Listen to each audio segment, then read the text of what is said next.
Hey there, and welcome to episode 118 of the Project Joyful podcast. In today's episode, we're delving into the topic of dread and how it can impact our joy and our overall well-being. You see, emotions provide valuable clues about our thoughts and beliefs, and understanding them can guide us towards a more fulfilling, joyful life. So today we're exploring the concept of feeling dread, how our minds often amplify it, and the physical sensations that it can trigger. But don't worry, because I'm also going to be sharing some information from neuroscientist Lisa Feldman Barrett, where she offers practical advice on moving through dread and finding clarity in its cause.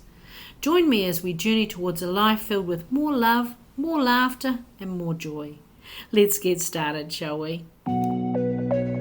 Well, hello, beautiful people, and welcome to the Project Joyful podcast. I'm your host, Tracy Tutty, your medical herbalist and high performance coach.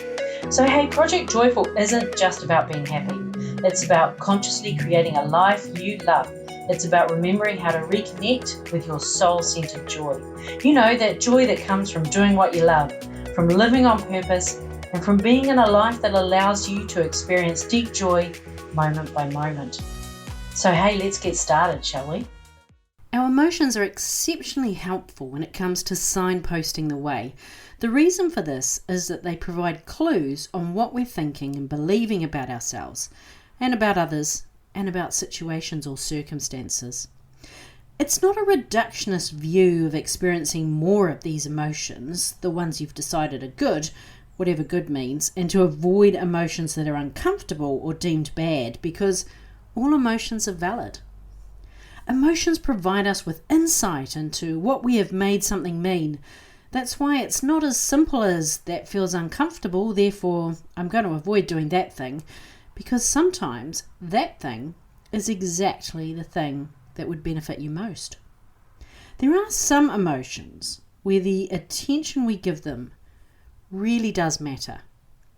Attention in these areas are what breakthroughs and quantum life shifts are made of. One of these emotions is the emotion known as dread. The Oxford Languages defines dread as when we anticipate something with great apprehension or fear. Generally, as humans, we are hardwired to avoid pain and anxiety. If we anticipate something coming up that we believe will be uncomfortable, we may begin to run scenarios in our mind. Now, this is a survival mechanism. Run the scenarios, anticipate the outcome, decide ahead of time how we will act on each scenario. It's kept us alive. But here's the flip side of running those scenarios. Our mind can't differentiate between what is real and happening right now and what we imagine may happen in the future. Regardless if we are responding to today or a possible tomorrow, physiological responses will occur in our bodies and we'll react to those physiological responses. And we feel based on what our body is telling us and what we decide that biofeedback means. Researchers have found that anticipating something painful can actually be more painful than the painful thing. And this all comes down to the relative weight of importance and duration. Put simply, the longer we think about something, and the more intensely we think about something, particularly if we associate that thought with an emotion, the more important it becomes to us, the more we think about it, and the focus on your expectation of the pain or the anxiety in relation to that thing, and your anticipation of it, it becomes more painful than the thing itself. Interestingly, when researchers reviewed our anticipation of a painful thing versus actually having that painful thing occur, they found most of us would much rather get that painful thing over and done with, rather than having it loom over us. Neuroscientist Lisa Feldman Barrett provides some great insights on moving through dread in her TED Talk, You Aren't at the Mercy of Your Emotions. Her research links our emotions to physical sensations in our body as well as the meanings we make. So this means that you may have that sense of dread when you wake up on a Monday morning because of a poor night's sleep or being dehydrated or having low blood sugar. She says it's because your brain is trying to find an explanation for a particular sensation in your body that those emotions occur.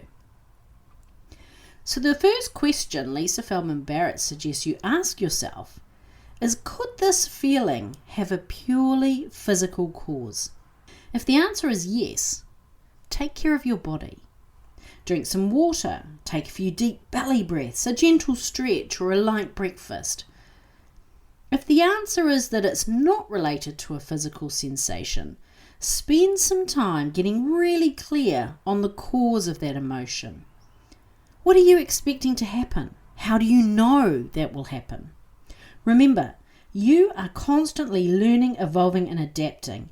You're a very different person to the person you were yesterday.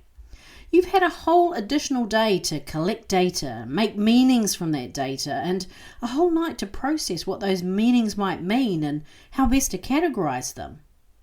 Just because you chose to respond to a particular circumstance in a particular way yesterday, it doesn't mean you'll respond in that exact same way tomorrow. Is there an emerging theme to the cause of your dread? Is it a signal for change? Whether that change is an internal adaptation or a life-changing decision, all change feels the same. Dread, if left undiagnosed, has the capacity to eat away at your joy, but it is also one of those feelings that can be the trigger that opens up a world of possibility. It doesn't need to be your constant companion. It may be a harbinger for change or simply a signal to pay attention to your healthy routines. Sending you lots of love. Bye for now.